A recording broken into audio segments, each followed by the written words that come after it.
Cups is going to get a sponsorship today. There you go. C4's over here in the corner. Ross shot his whole episode with one of Marty's drinks right there. He was asking how much he would get paid for that. I should have done that. Yeah. All right, Derek Nash. Glad to have you on the podcast, man. Excited? Nervous? Are you excited? And nervous. Let it be known that this is voluntary. This is not mandatory. That's right. It was not required. Because you work for me. You're not required to be here. This is true. Let everyone know. That's true. All right. So, man, really excited to have a good conversation with you. You've been a friend and a coworker for a very long time. And I think you got a really cool story. So looking forward to dig into it. We'll see. All right. So before we get up to speed on where you're at in life, let's go back to where you grew up. What was life like for you when you were a kid growing up? I was kind of broke down into, I would say, 2 phases. Younger kid, grew up, family had a little bit of everything. Was never wanting for anything. Then about 8th or 9th grade, my dad lost his job, and everything just kind of changed from there. Started working when I was 14 to kind of help support the family. So it was just kind of 2 different lifestyles. You go from having everything to having to grind for everything. Yeah. So just kind of a different kind of life path than I thought I was going to do. What did your dad do before he lost his job? He used to run grocery stores. Okay. The Jitney Jungles. He ran the one over on Spillway. We moved here from Virginia and Alabama so he could do that. And then he got a job offer with another company, Pepsi. Hold on. And the week before the job started, they decided not to do the job. At Pepsi? Yeah.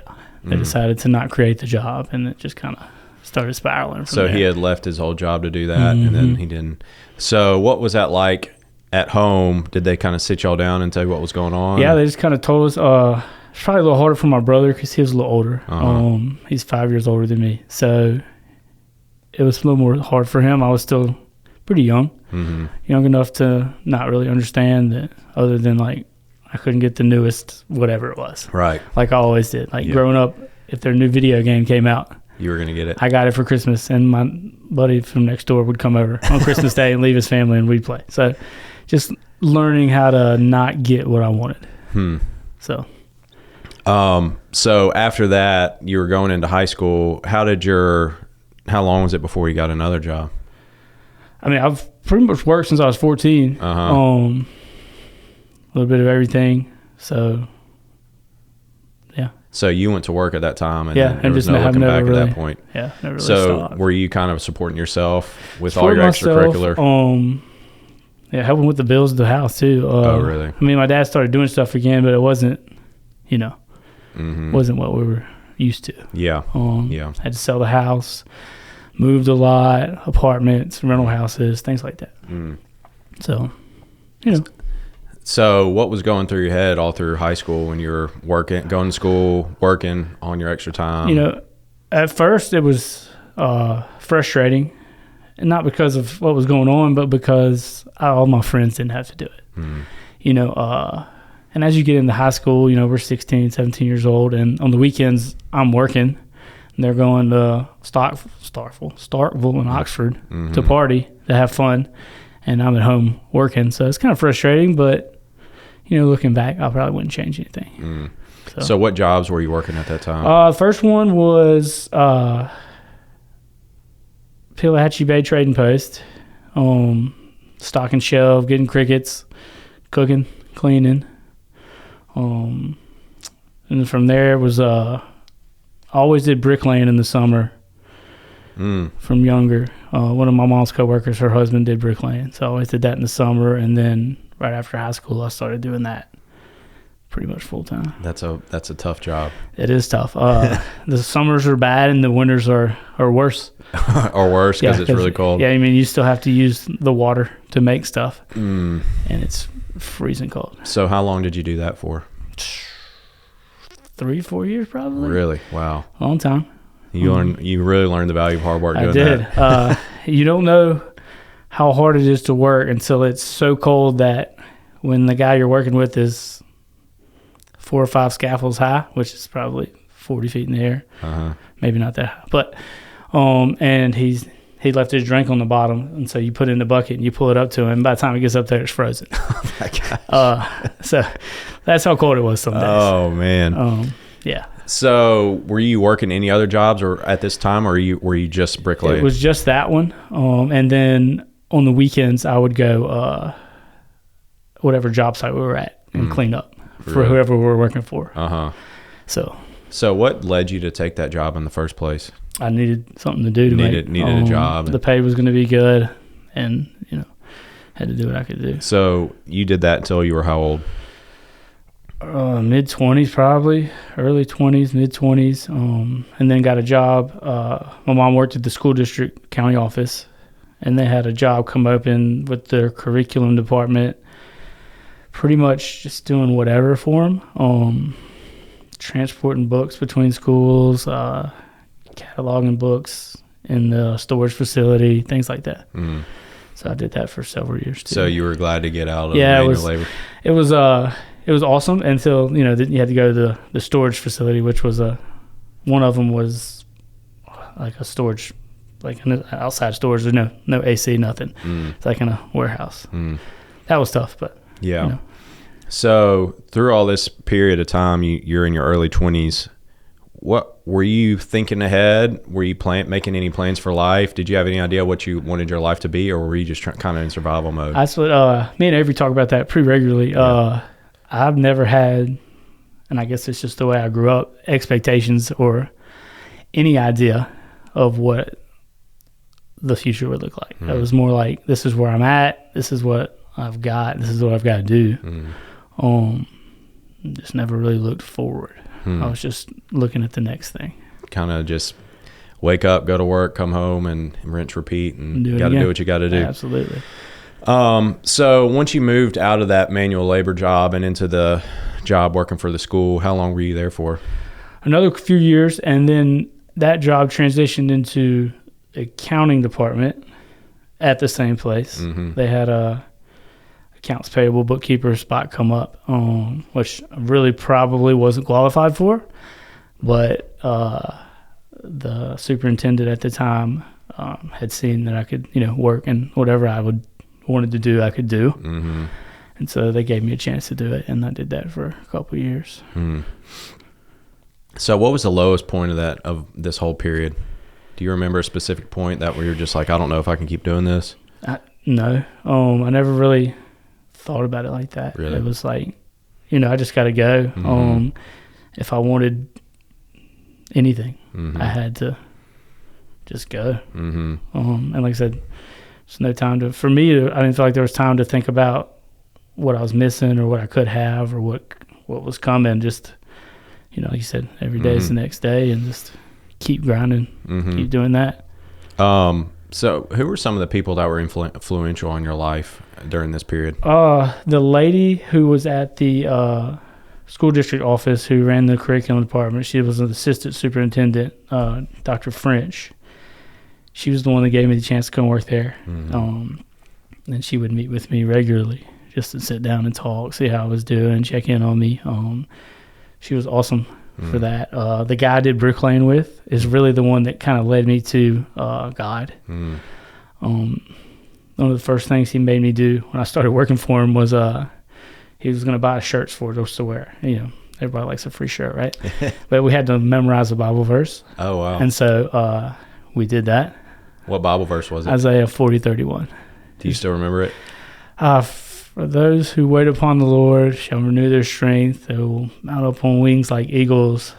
They will run, and I can't remember. I'm a little lost there, but somewhere in there. I could probably keep trying to stumble through it. But that was really the first introduction to that kind of stuff I had. I kind of grew up around church, but. So you grew up, did you go to church at all when you were growing up, or just your friends went? I had my best friend, my next door neighbor, really big into it. And I always felt when I went with him, which was, it really wasn't fair, but looking back, that I was being judged because I didn't know things that other people knew. And it terrified me that somebody was going to ask me a question and I wouldn't know. And so that kind of put me off of it. Yeah. But working with that guy, we listened to Adrian Rogers every day on the radio. I don't know if you're anyway. He's a pastor. I think he's passed away now, but he came on at 9:00 every day. So was he doing like a call-in show, or what was he doing? It was his sermons. Oh, they would put his sermons on. Just because he'd been preaching for so many years. Every day at 9:00 we would listen. Wow. To whatever sermon he had. How many people were on this crew? It was just me and that guy. Oh, it was just y'all two. Oh, okay. Cool. So we would do small jobs. Every now and then we would do like a house, and it would just take us a long time. But the guy I worked with, he did a really good job. And so people would still pay, even though it would take longer. So he introduced you to God at that point, and then at what point do you really feel like it kind of took hold on you? During that time I was working in the school district office. I really can't pinpoint an exact moment that it just changed, but I got to the point where I was like, I'm just going to read my Bible every night. I'm just going to read a couple pages. And the more I did it, the more I wanted to do it. And the more I read that, the more I wanted to go to church. And so then I started going to Pine Lake, listening to Chip. And it just took off from there. I don't know exactly when it hit me, but it was just, I could tell that's what I wanted. Did you notice a big change in kind of how you're living day to day? Absolutely. In what way? I stopped acting foolish. We don't have to get into that part of my life.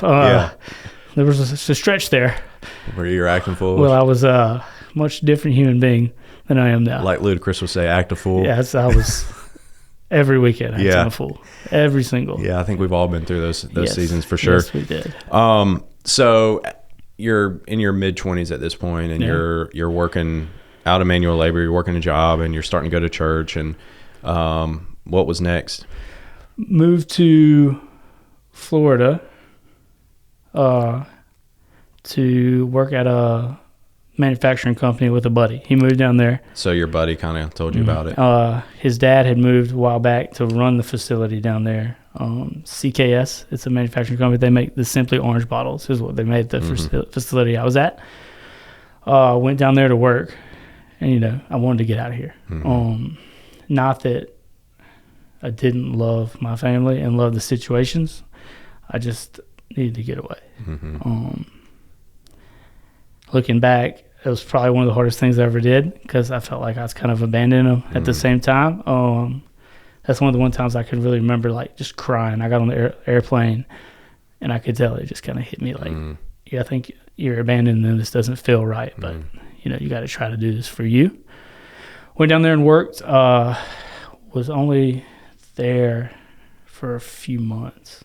And then parents had a car wreck. Dad passed away. Mom broke her collarbone, a bunch of ribs. So came home.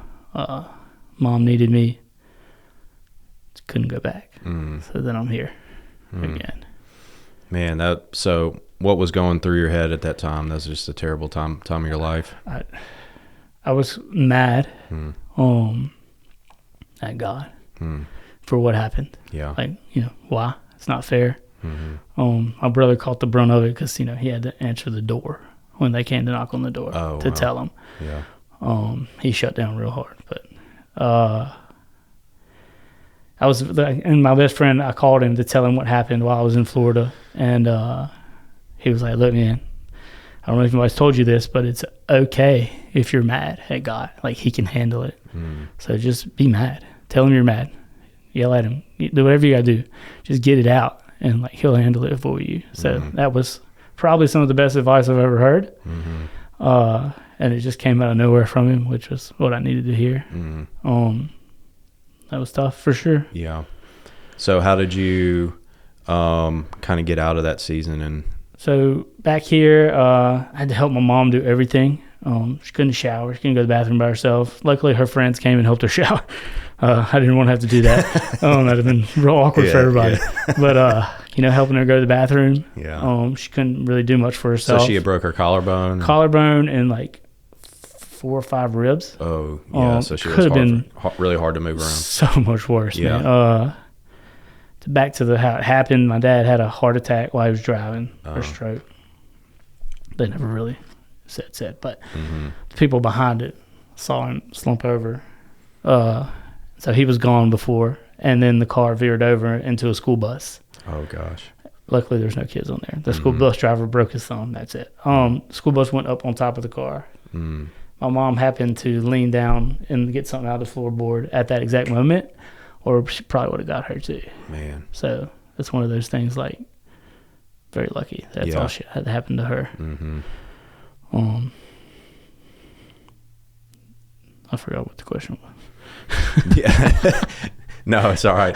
So I got off into that and lost where I was. No, so you go through that really awful experience and you have to come home, bury your dad, and help your mom do pretty much everything around the house. And you moved back here and you just decided at that point, I'm just going to stay. Yeah, I couldn't go.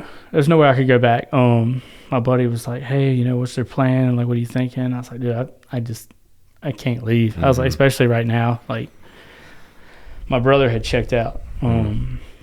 Even with the funeral, like, he was no help. My grandmother, my dad's mom, lived with them. She was no help.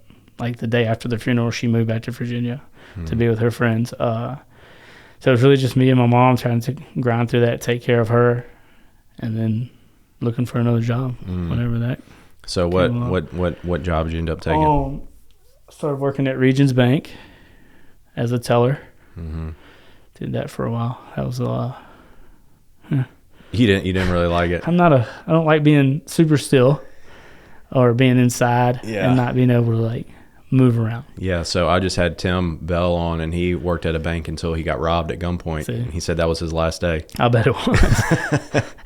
So you didn't think, you know, banking is one of those careers where a lot of people can start as a teller and work their way up to the bank. You didn't really want to stick around. So I felt like the conversations I had with them,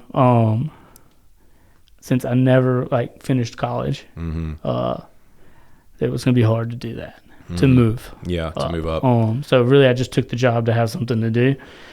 It was a friend who was the branch manager, and she was like, hey, we got a spot. Like, I know you're looking for something. You want to do it? So I was like, yeah, I'll do it. And then that led to the Super Shakes job.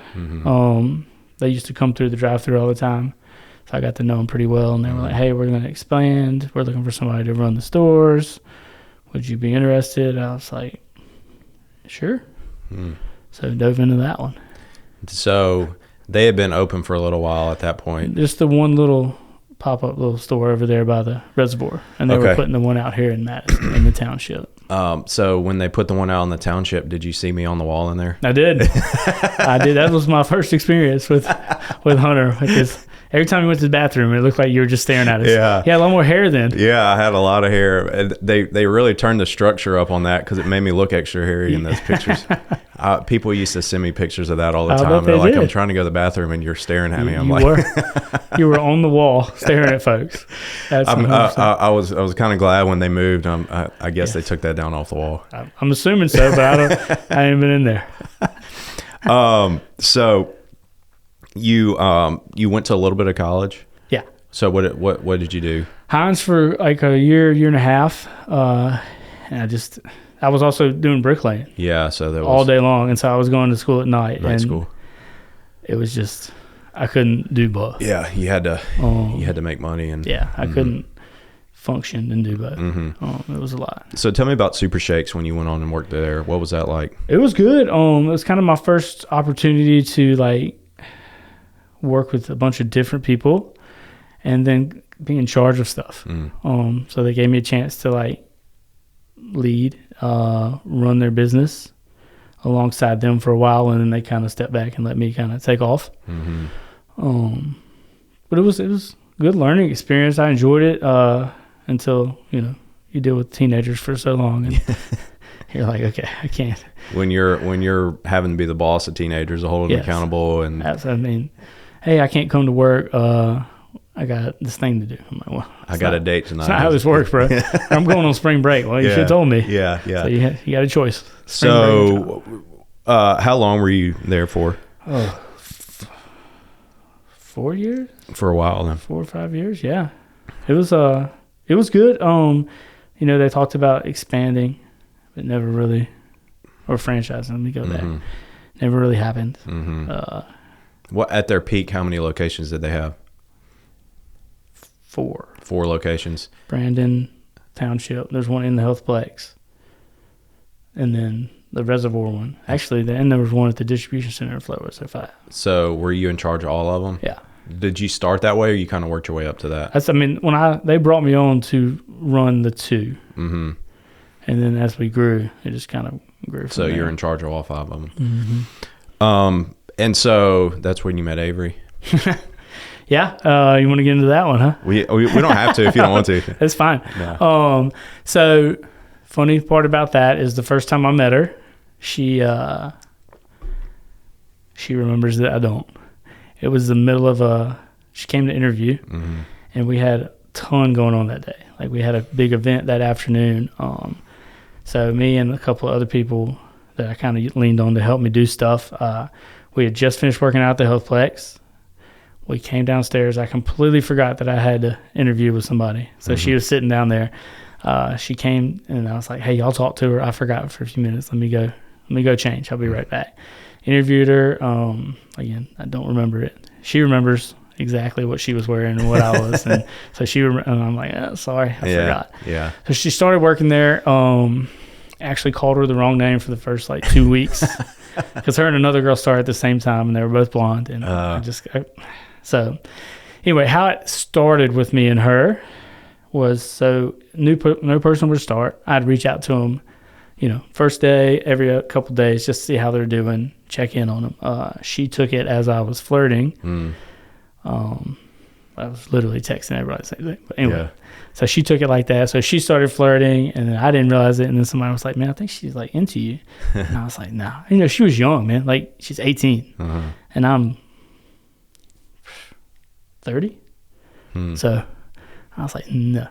And then the more time I spent with her, she just kind of grew on me. And then we kind of started hanging out. And I was like, well, can't really work here if we're going to be hanging out. Yeah. So she quit working there, went to work in a tanning salon, and it just took off from there. So how long did y'all date before you decided she was the one? I knew pretty early. I felt like it. I don't know how that usually works with guys and girls, but yeah, I can remember saying that I love you first, and she didn't say it back. And I was like, oh, that hurts. Oh, man. That hurts. But I think she was just, she was young, and she was, I guess, probably scared. I don't know. You probably have to ask her that one. But I just remember I said it first, and she didn't say it back. And I was like, oh. But I don't know. Something about her. She's younger, obviously. She just doesn't act like it. She always acted like she was older, more mature. So how long did y'all date before y'all got married? 4 years. 4 years. Today's actually our 7th anniversary. Happy anniversary. Thank you, man. Happy anniversary. That's 7 awesome. years. 7 years and 2 kids later. And 2 kids later. Yeah. So how did your life change once you got married? Because you had kind of you've been all over the place and working all these jobs and kind of really trying to survive, and then all of a sudden you have a family. It was actually one of the best things that ever happened to me. I don't want to get sappy on this thing, but she's literally everything that I'm not. She fills all the holes in, holes I didn't know I had. She's made life so much better. Wow.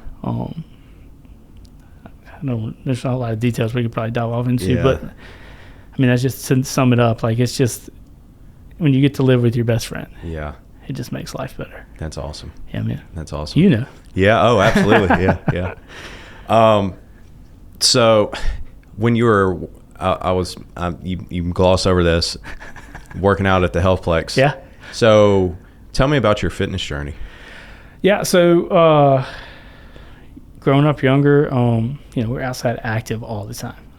It was one of those, go outside, we're going to lock the door, you can come back in at lunch, get something to eat, and then go back, drink out of the water hose kind of deal. So we were always active, playing, running around, riding our bikes, playing tackle football. Middle school was football, pretty much everything, and baseball. And then kind of got tired of baseball, and I didn't want to play for the guy that was the coach. Super nice guy. I didn't think we'd click very well. Yeah. Story about him is me and another guy skipped the 9th grade tryouts because we didn't want to play baseball for him. So he called us to the principal's office that Monday, and it was like, where were y'all?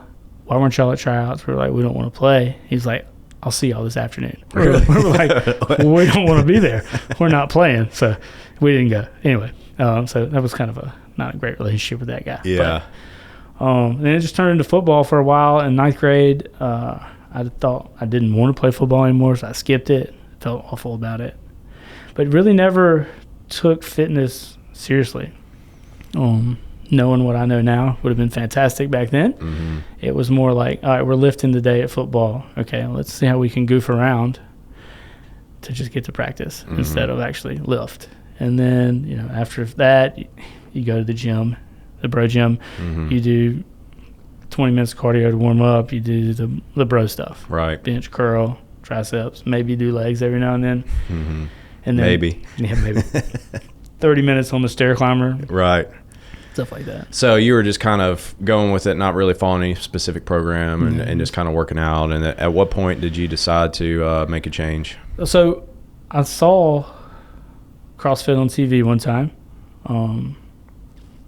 The one thing that I remember, and I don't know when this was, so if you remember, you could tell me, but I remember them doing GHDs.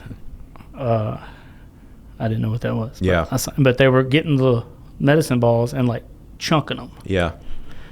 I don't know if that was a thing. I remember seeing it on TV. Yeah, that was 2012, I think, at the games. They would like sit back and then throw it. Throwing it for distance. Yeah. Yeah. And I just out on the field. Yeah. Yeah. I don't know why that stuck with me. But I mean, it was years and years later before I ever. Yeah. No, I'm sorry. That was 2010. Yeah. It was 2010. No.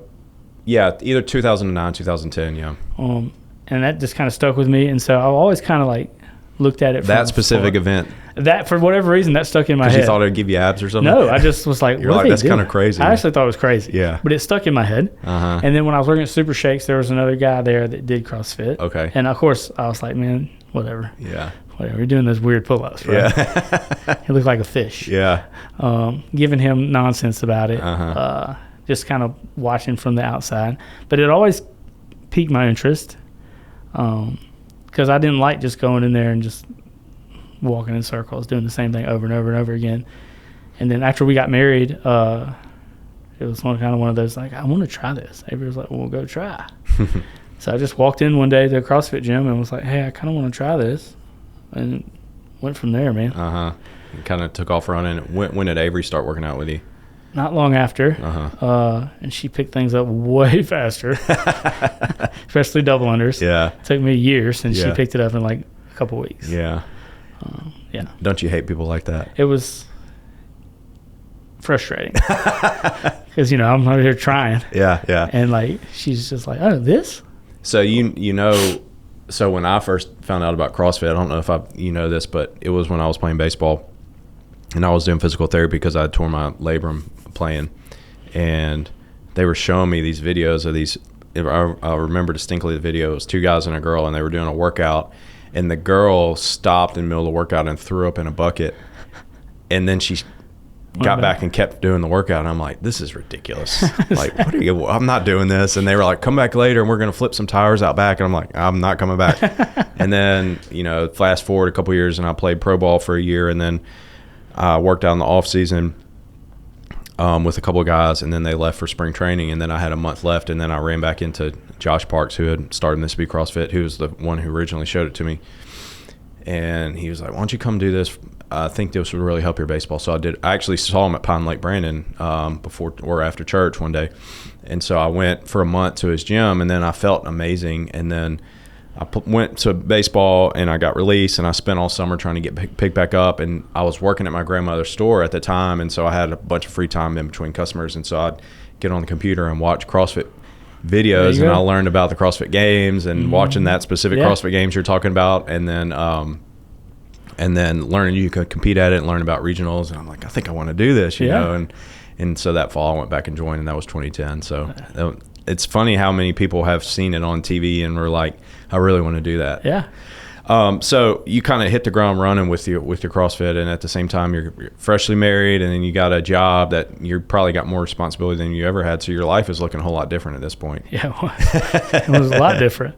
So what were you thinking at that time? Were you thinking I want to build a career and provide for my family, or were you still kind of in the day-to-day mode? Well, definitely a career out of that, because like I said, they always talked about franchising and like growing the business and like taking the business, expanding to all kinds of different places and areas and locations. So I really thought that was going to be like the thing that was going to, take my family where we wanted to go. Traveling for work, going to set up new businesses, stuff like that. Yeah. And then at what point did you join Coyote? I think it was right after everything kind of chilled out with COVID. I remember the first time I went to Coyote, and I don't even think I had signed up yet, but it was in Flowwood because we lived out there. And there was boxes like taped off. Yeah. So I think it was just coming off the back end Summer or fall of 2020. They're just coming off the back end of that. What made you want to come to Coyote? I think I was working at Lulu part-time with Claire. Yeah. And I knew we were moving to Madison because I was at a different gym out there. I'm not going to say names. Actually, and really, since everything had shut down, I was actually working out with one of the coaches at the other place. He had his own like personal training gym. Okay. And it had a rig and all the stuff. So me and Avery, he'd let us go up there and work out, and he'd be there sometimes, but he would let us go work out and kind of train by ourselves. But we were going to move out of our apartment, go live with Avery's parents for a little while we looked for a house out in Madison, because she wanted to come back out here. I'm Rankin County boy, but she really wanted to live out here. And so I knew we were going to be out here, and I was like, and Claire was always talked about how great it was. Yeah. And so I was like, so what made you go work for Lulu? Just looking for something to do. Avery was a nurse at night. So you had a bunch of time. So I had, free time. And like I said, I don't do well just kind of sitting still. Yeah, so you need to do something. And so I knew Caroline from the Super Shake stuff. And so I just reached out, her and Liz, and I reached out, and they were like, yeah, we could use somebody part-time. I just started as like a seasonal thing, and then when the holidays were over, they were like, hey, do you want to stay on? I was like, I guess. Sure. Did you like working at Lulu? It was okay. I didn't really ever get into like the specifics of the clothes like a lot of the other people did, especially the women's stuff. It was an experience. Yeah. I tried to stay in the guys section as much as I could, because the women would come in and they would ask questions, and then they would be like, hey, how does this sports bra look? I'm like, ma'am, I don't need to see that. It's not my thing. Like, let me go get one of the girls. Yeah. But it was okay. It was good. Yeah. So at what point after you joined Coyote did you start thinking about becoming a coach? So fitness, I've always been kind of into it, but never really dove all the way into it. And it never really crossed my mind to coach. I think your sister mentioned it to me. Meredith or Reagan? Meredith. Okay. Reagan, come on, bro. Meredith mentioned it to me because I got to the point where I was up here a lot with my other job. Like, pretty much by lunchtime, I had done all my stuff. I was I tried to stay out of the way as much as possible, let them do what they need to do. So pretty much from like 11:30 until 1:30 or 2, I was kind of staying away. And then I'd go back and finish the rest of the day and do stuff and stay around till 6 o'clock or so. So that middle window there, I'd come work out at lunch. I'd stay and hang out. And then sometimes Avery would come back and work out at 3:30 or 4:30, and then I would come back just to hang out. So you're just here all day. And I was here all the time. And she was the one that just kind of mentioned, she's like, you're here a lot. I was like, well, I like being here. It's fun. Like, I enjoy being around everybody. It's this fitness. I like it. She was like, well, have you ever thought about coaching? I was like, well, not really. She's like, well, I think that you should. I was like, okay. So I don't know if she mentioned it to you first. She's very persuasive. Yeah. I don't know if she mentioned it to you or she just told me to talk to you, but just kind of went from there. So then you came on and started coaching part-time in Madison. In Madison, and then Gluckstadt. And yeah. So what did you learn about yourself as a coach in the early days? That I could – so I'm so terrified to talk in front of people. That is not my thing. Yeah. Sitting in front of this right here is freaking me out a little. If you can't see my hands, but they're on the move down here. Talking in front of people is not something that I enjoy. It took a lot for me to get used to that. Like the brief before the workout, I would read the notes 50 times before. Really, just to be prepared. And I also had, when I was training, somebody over my head like grinded me. Yeah. I won't say his name, but we all know who it is. No, he did. Staying on top of it. He did a great job with it. It just made me nervous. Yeah. And again, it kind of goes back to the I don't want people to ask me something that I don't know. So that was always my biggest fear is, what if I say something and then somebody's like, well, what about this? And I don't have the answer. So I would over-prepare as best I could. But I learned that I can do it. I just don't like to do it. How's the brief now? It's much better. It's so much easier. You don't get nervous before. I don't get nervous you, anymore. You pretty much do it. Yeah, that's right. Yes. You were doing it 6 times a day for a little while That there. was a long time. What do you think that Coyote has given you that you wouldn't have gotten elsewhere?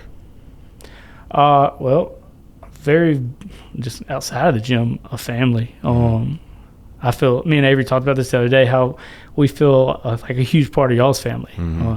I don't know how y'all feel about that. But definitely, yeah. Like, I know that, like, your mom texts me sometimes, and I'll text your mom stuff. Like, when Meredith was having her kid or when we had ours, your mom was like, send me pictures. It's just things like that. A family, for sure.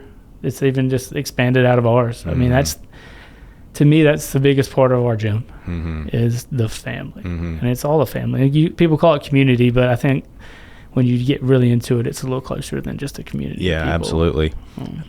People that you're doing life with and know each other and celebrate things with each other and spend time together outside, and kids grow up together. It's a lot of fun. Yeah. So what is Coyote doing that gets people to show up consistently and come back for 1,000, 1,500, 2,000 classes plus? I think it's changing people's lives in ways that I don't know that they realize most of the time.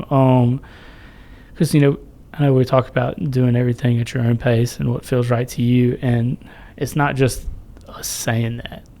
Like, that's real. Like, we want you to come, and if you can do something, awesome. If you can't, then we'll figure out something for you to do. But the idea is to keep you moving and to keep you as healthy and fit as possible. And I don't really know that anybody else is doing that. I've got personal training clients that are in their mid-80s. Yeah, it's awesome. That are coming 3 days a week, and every time they go to the doctor's like, y'all's numbers are amazing. What are you doing? Like, how is this happening? The guy told me this morning that his son wants to call me. His son coaches CrossFit in South Carolina. He wants to call me at some point this week just to ask what we're doing. Oh, cool. So that he can maybe do some stuff like that for him on his side. Dude, that's awesome. I was like, that's awesome that he's feels good about what we're doing enough to tell his son that. Yeah. CrossFit specifically has always been geared, it's always like program for the best, scale for the rest. Yeah. But what I found out over the years is that most people end up feeling like the workout is not written for them, and they feel like the workout's not for me, or they feel like the coach is always having to modify things for me. I'm being a nuisance, whatever. And they don't feel like it's meeting them where they're at. They feels like they're having to get pulled up to a certain level.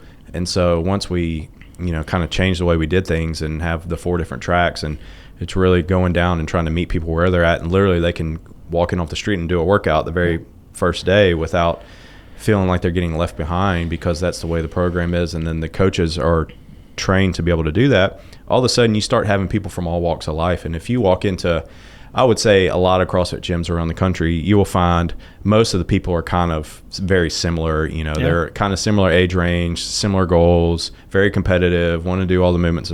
But if you walk in Coyote or any of the Coyotes, there's people from all walks of life and going at their own pace, and they're able to.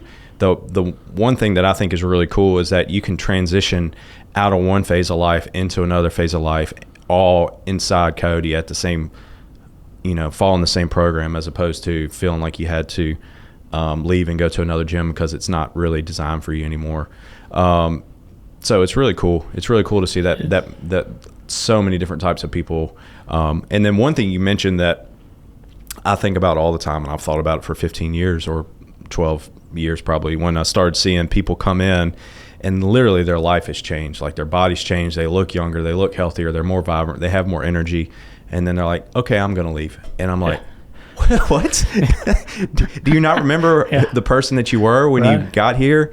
And then they leave, and either they go to another gym or they just stop working out. And I'm like, how do you not see the value of these years that you, and how much a different person you are? And, 9 times out of 10, they end up being in worse shape than they were going into it. And so I think that's something that we can constantly try to do a better job of, is reminding people of, like, these are all the things, the benefits that you're getting here, and this is the person that you were before. So, so you kind of touched on your personal training clients, but think about a member who's genuinely changed because of this community. You don't even have to tell me a name. Just give me some stories or 1 or 2 stories of people that you can think of that if their life has genuinely changed since they came to Coyote. I mean, there's a lot of them. Mm-hmm. Just not too personal training people, they always pop in my head. Mm-hmm. The lady, she couldn't get up and down off the floor by herself a few months ago. And now, once a week, we're doing sit-ups and getting up and down. And, she fell in the yard a year ago, and she couldn't get up. And she lay there for like an hour or more before somebody found her. And then not long ago, she stumbled and fell at the house and got right up and was able to. I mean, that's life-changing, Her husband, I know I keep going back to my personal training people, but I spend a lot of time with these people one-on-one. He had heart issues, and now his numbers are so good, like they're taking him off medicines. So it's amazing. And then I can't think of anybody specifically, but I've had multiple people talk about, I don't have to take these medicines anymore because it's changed my life. My fitness has gotten better. I don't have to take, like I said, medicine. A lot of people come in talking about my shoulders hurt. It hurts when I do this, and it hurts when I do that. And I think people miss the fact that sometimes when you do this, when you're in the regular gym, you're just training the big muscles, right? We train the little muscles that go around the big muscles, and that usually helps support like your shoulder. So maybe you don't have the shoulder pain that you had. That's right. Just stuff like that. It's amazing to see. The injury thing is something that is such a misconception, and people just completely don't understand that what we're doing here is keeping people from getting injured outside the gym. And if you work out 4 days a week for 5, 6, 7, 8 years, you're eventually going to have stuff that comes up. But if you can learn how to take care of your body, you're going to be able to prevent that and learn what to do over time. But what we're doing here is, if you come and follow our program 4 or 5 days a week, you're giving yourself, like, with just the soft tissue alone, like an hour's massage every single week. Like you'd have to pay $150 for that just to do that. And you can do it just by coming to class, and then all the preventative work we do, all the stretching, all the prehab stuff that we add in, and we're doing a lot more like bodybuilding type stuff and stuff that's going to help people stay healthy for a longer period of time. And so all that stuff is going to help people from getting hurt. Where most people get hurt is outside the gym, like working at home or whatever. Like I saw this when I had in college, my body, I was at the doctor all the time because of baseball, like for my elbow and then my shoulder and my knee and whatever. And so I was always over at Mississippi Sports Medicine, and you look around and see the people in there, and just about every one of them is there because they don't exercise, they don't work out. And so that's what we're doing. So what does it take to build a gym culture that actually holds people, keeps them coming and helps them make progress and keeps them coming back for years? Caring about people is the biggest thing to me. And not just, as a person that comes through the door, but as like they're actual people themselves. To me, that's probably my favorite part about what we do is getting to know people. I'm not really a people person, but when somebody comes in, I'm excited to see them. Building a great culture takes just not just checking a box and just showing up and be like, all right, here we go. This is what we're doing today. Good luck. It's, hey, how's your family? How was your trip? How's your kids doing? I was sorry to hear about this. To me, that's probably the biggest part of it. Being intentional about it. Yeah. You're going to, every community is going to have a culture, whether it's deliberate or it just happens to be that way. And if you're not intentional about the values that you want to stand for and how you highlight the things that you want to stand for and try to fight against the bad, then it's going to form in whatever way is organic, and typically it's going to be bad. Yes. And so it's really hard. Creating a positive culture that's supportive is very, very hard. And that's why you see so many gyms or places in general that become toxic, because nobody is really trying to create a positive culture that's supportive. And that's one thing that is like a non-negotiable at Coyote, and it's been that way for day one. And it starts from the moment you walk in. People are walking in and wanting to talk to you and get to know you. And so what does community inside the gym give somebody that they can't get working out at home by themselves or going to the gym and working out by themselves? A support system that's going to hold you accountable. That's another huge thing about the gym that we have that you don't get when you're by yourself or you're at a regular gym. You've got people that look forward to seeing you, and then if you're not here, they're going to wonder why. And Derek's going to be texting him because I see his print off every week. One of the girls, she's an engineer, structural engineer, and they had something after the bridge or something with a landslide. So she's been out for a couple of weeks, but I text her every few days. Mm-hmm. And this morning she showed back up. She's like, "You don't have to text me anymore." Stop texting me. I'm coming back. I was like, okay. I was just making sure that we're good. But and it's not just me that does it. I mean, the people in the class. If you're missing for a while and you come to that class every day, they're going to ask. They'll start with asking the coach, be like, "Hey, have you seen such and such?" And you're like, "No, I haven't really seen them." And most of the time they'll take it on themselves to reach out and be like, "Hey, we miss seeing you. Or is everything okay?" That's the best part about what we have in here, I think. So one of the really cool things about the way that we train is that it's really hard. And it's all like we've all had countless moments where we're in the middle of a workout and we're like, I don't know if I'm going to be able to finish this workout. And then we end up doing it. So it's a very vulnerable time. What have you learned about people from seeing them in those vulnerable moments, or, when it's early in the morning and you can tell they don't want to be there? What have you learned from watching those types of people every single day? That if they'll just show up, everything gets easier and better. So I say that by saying, like you said, the people in the morning, the 5:30 class. When everybody gets here, you can tell. They're like, oh, here I am. It's 5:35. I'm just finished rolling out. I'm still sleepy. Do I really want to do this? I don't feel like doing this. And then 3, 2, 1, go hits, and you can just see the change in their energy. And I think that really helps them know, even in life, when things are tough or you don't want to do something, that you have that to lean back on, because like you said, this is tough. It's not easy, but it's like I told the ladies this morning, we get to do this today. You don't have to. There's a lot of people that are choosing not to. Yeah. And you chose to get up and come in here, and so you get to do it. So let's not be negative about it. Let's be excited.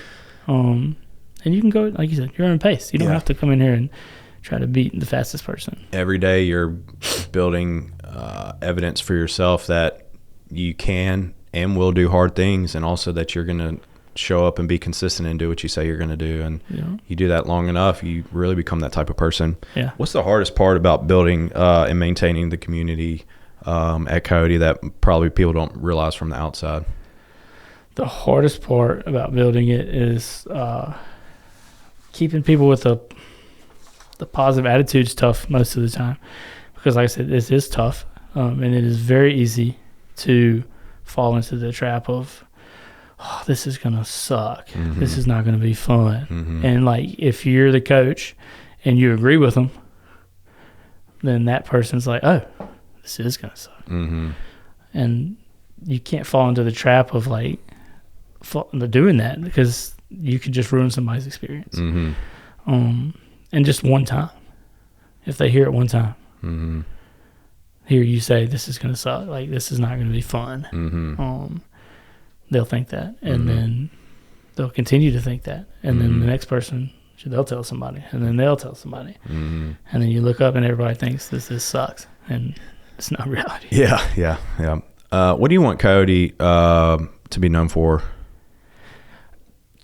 To me, it's that we can help change your life if that's what you want. If you want your life to be better in a physical way, to be able to play with your kids, play with your grandkids, that we can help you. Not do it for you, not that it's easy, but that, this is a place that can change your life in a supportive way. So we spent a lot of time talking about Coyote specifically and culture, and we've talked some about coaching, but I want to talk a little bit more about coaching specifically. What is a great coach actually doing? What is the real work beyond just the instruction and giving in the brief? Us caring about the people, the way they're moving, what they're doing, and who they are, and what their goals are. I think figuring out your people's goals is the biggest thing. Some people's goal is, I just want to show up and work out, and that's okay. But some people have I want to lose this much weight because, like I said before, I don't want to be on this medicine the rest of my life. Well, how can we do that? Can we do that with just working out? Maybe, but it might be, how's your diet? How are you eating? Just digging into people and trying to learn more about what they want out of what they're doing. And not just their stated initial goal, really peeling back the layers and trying to figure out what's really motivating them to be there. Because most people are going to say, guys are going to say, I want to look jacked with my shirt off. And girls are going to say, I want to look lean and skinny. But really, when you dive into it, like you said, peeling back the layers, that's like superficial stuff. The real story is deep down in there, and it takes time to get there because they got to trust you. What do you understand about human motivation now that you didn't when you first started coaching? That's a good question. Human motivation, that most people are, I don't know if I want to say it like this, but most people can be kind of lazy. I don't want to say it like in a mean way, because I can do that sometimes. Like, I don't want to, like yesterday, everybody was like, let's go to the pool. I'm like, well, I just kind of want to. I want to lay around. I want to be lazy. But that, sometimes you just need a little nudge to get you motivated, or like a goal. Come back to a goal.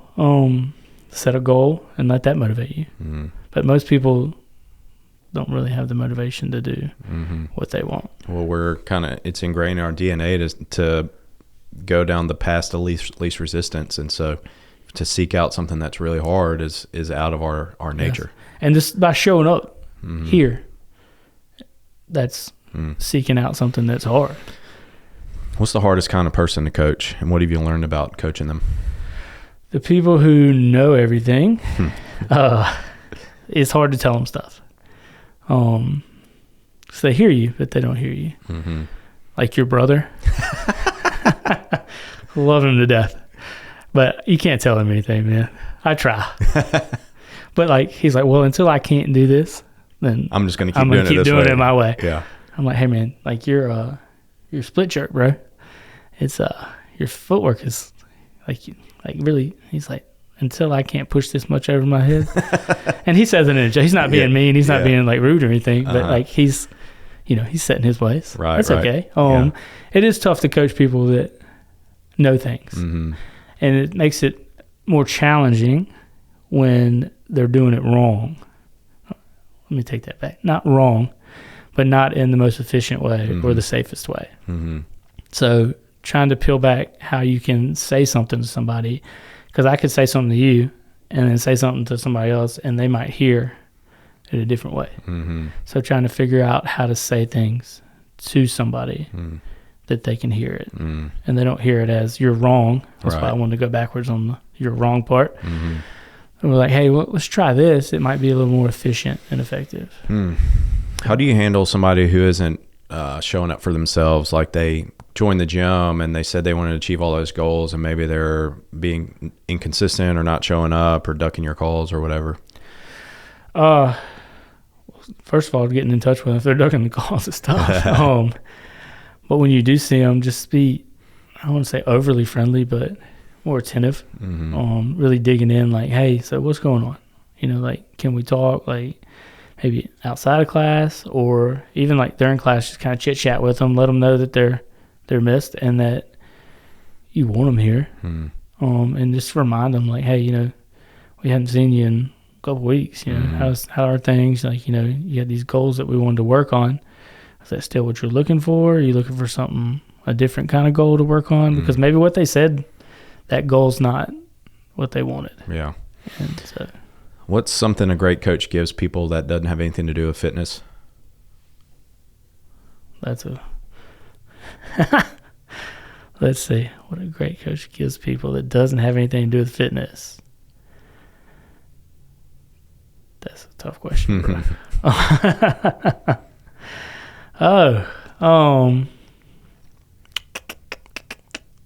Respect jumped into my head. 'Cause everybody wants respect in their life, but that's not really an answer to the question, I don't feel like. It doesn't have anything to do with fitness. Commitment to doing hard things, like we talked about. It doesn't have to be fitness. It can be going home and doing whatever. But if you can help them learn how to do that and figure out a way to do it, I don't know if that answers your question. Yeah, no, that's it. I mean, I was thinking you've been kind of touching all over it about, showing people that they can do hard things, that they can be consistent, that they're the type of person that sets a goal and is going to really work towards it, and that there are people out there who are going to support you and help you on your journey, and like they don't have to do it by themselves. What's the most important thing you've learned about leadership, running a gym, not just leading the clients, but also leading the coaches? Something I had to learn with my old job a long time ago is that it's by example. There's always this little meme thing that pops up on my social medias, and it's about like a leader, and it's the people pulling him, and he's sitting in a chair. But a good leader is the one where your people are sitting in the chair and you're pushing them. So leading by example. Don't ask somebody to do something that you wouldn't do yourself. That to me is what a leader has to do. Leadership it's more of what's the word I'm looking for? Serving others more than leading them. That's how I see it, at least. Yeah, that's great. All right, so I sent you 5 questions to be prepared for, and I see you got your notes prepared. I got some notes. So first one, what are 2 books that you loved and or had a big impact on you? Well, the first one, and I didn't put any notes behind this one because, it's the Bible, obviously. You read all that, and I don't know how that can't have a big impact on you. But the 2 books I remember, I'm not a big reader in the first place, but To Kill a Mockingbird always stuck with me, and I don't know why. Other than like Atticus being so unwaveringly, I can't even say the word right now, with his integrity, like knowing like this is the right thing to do, no matter what anybody cared, just doing the right thing.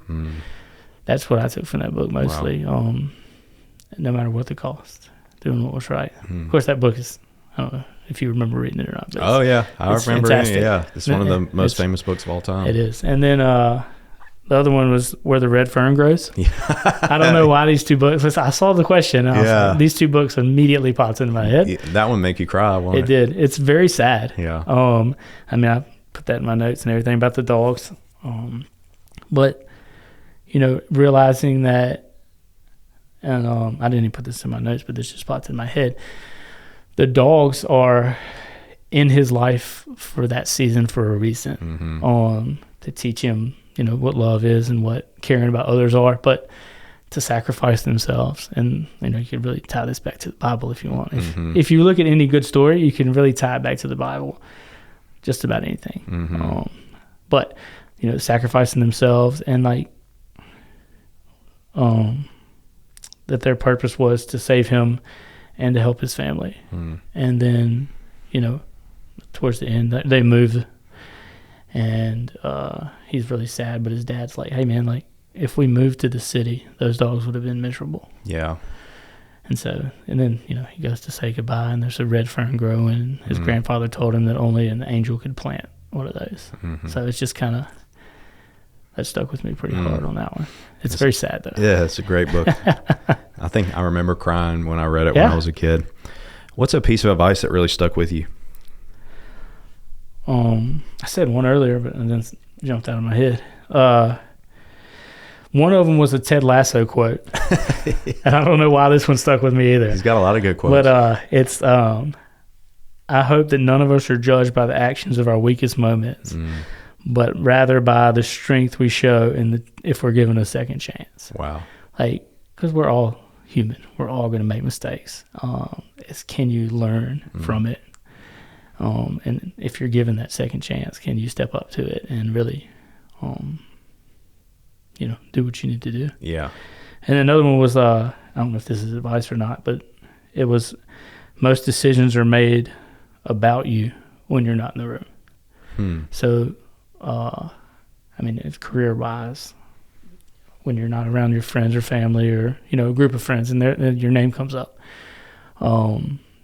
it's important to be the kind of person that when they speak about you or think about you, that it's good things. And you don't leave somebody with that guy's this or that. That's good. What's the hardest season of your life that you're now most grateful for? Parents' car wreck, man.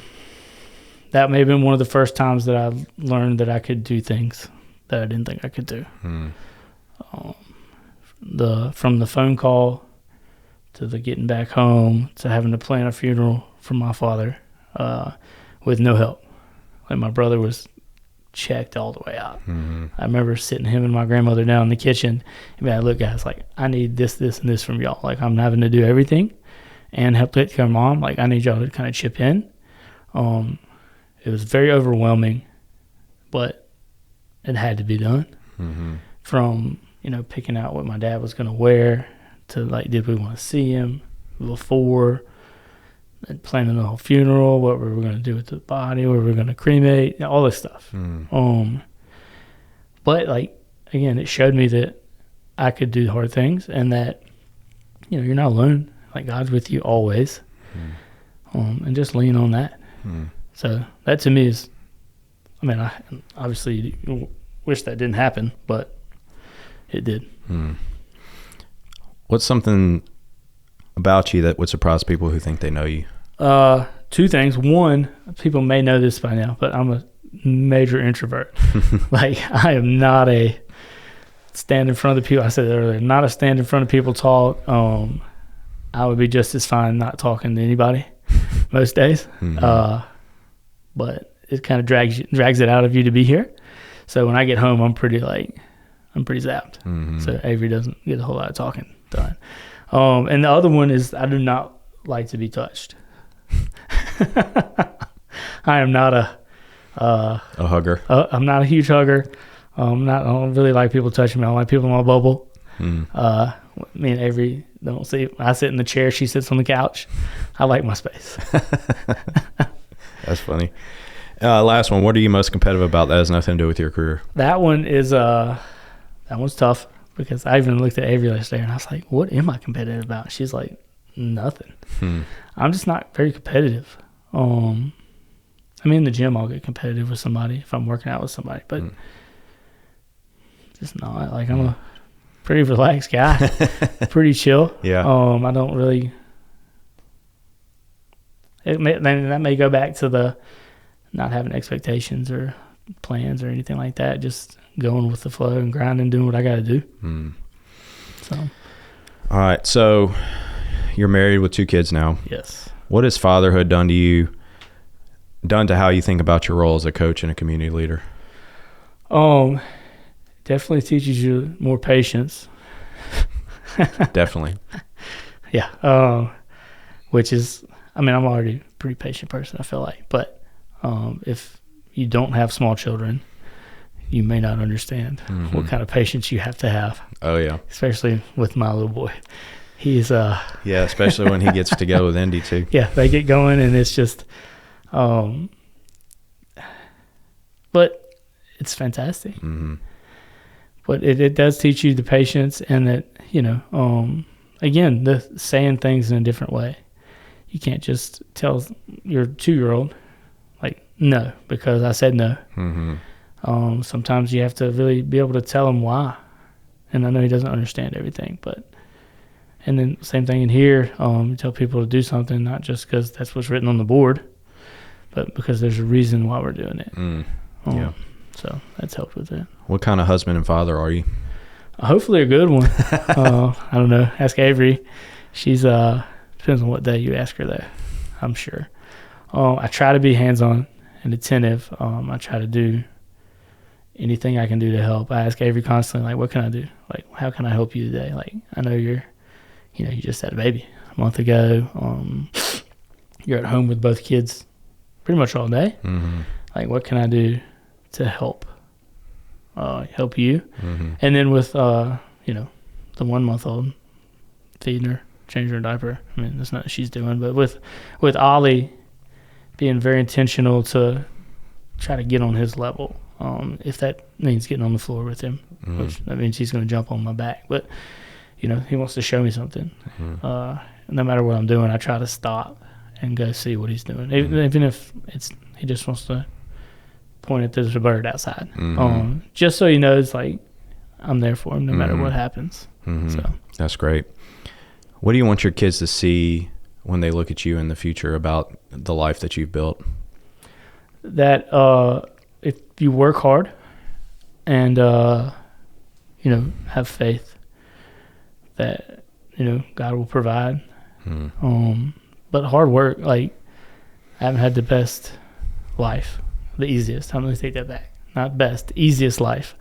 But nobody does, I guess. I mean, even no matter what stage of life you're in, everybody's probably got something. But that's just, you can just keep going. Don't stop. Don't think, it's never going to get better. Nothing's ever going to change. Because it does. It gets better.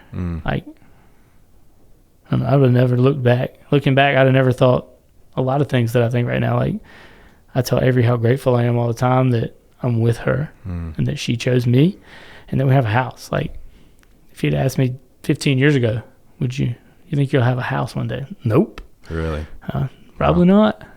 But well, that was a really cool moment for me when you got your new truck. Yeah. And you texted me. You said, I never thought I'd have a truck this nice. Yeah. And that was really cool for me because, one of my biggest goals with Coyote over the years is to be able to create something where people can have careers that they can love and also provide for their family. And so that was a cool little moment for me to be able to see that, because you've worked really, really hard for your whole life. But since I've known you at Coyote and you've been a coach, you've worked really hard and never complained about a really hard schedule. You've had a really tough schedule for seasons. And so it's just fun to see you be able to get some things that you are excited about. I love it, man. I'm so grateful. Like, I've told you before how grateful I am and how grateful me and Avery both are for everything, man. It's been well, fantastic. I'll slip you a 20 afterwards for saying that. You ain't got to do that, bro. I just give it back to you.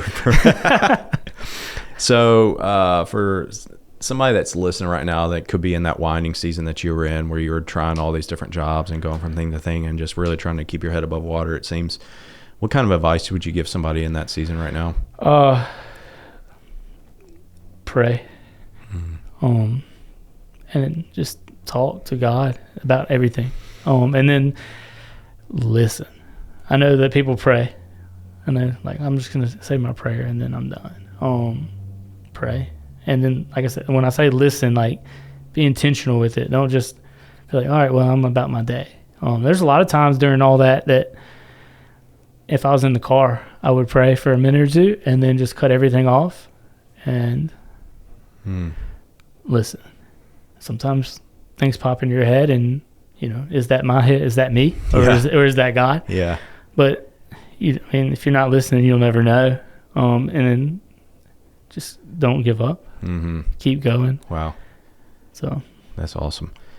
When the members who've been at Coyote for years look back and talk about Coyote and what it meant to them, what do you hope they say? That they felt loved and respected, and that we helped shape their lives in a way that couldn't have happened anywhere else. And then, like, when I say loved, I mean a community of people that care about them. And that when they look back and they're telling their family about it, like, this was one of my favorite places to go. This was my favorite place to go. I'd work all day, and then I'd go up there for an hour, and it was the best hour of my day. So that's I think awesome. that would be fantastic. Where can people find out about you and follow what you got going on? I mean, I guess at the gym. That's what everybody says. I got some social Just media come to stuff, Cody, but I mean, what's I'm your not, social media? We'll put it up there. I don't even know. Rhymes will find it. He'll Yeah, put I'm it sure. up. Yeah. I don't post the whole Book a lot. tour at Coyote Madison, right? There you go. If you just want to come hang out, man, we can talk. Or just come stop by anytime, There right? you go. That's right. Well, Derek, this was awesome, man. Thanks so much for coming on. It wasn't so bad, was it? No, man, it was much better than I thought it was going to be. Good. All right, man. Appreciate it. All right, bro.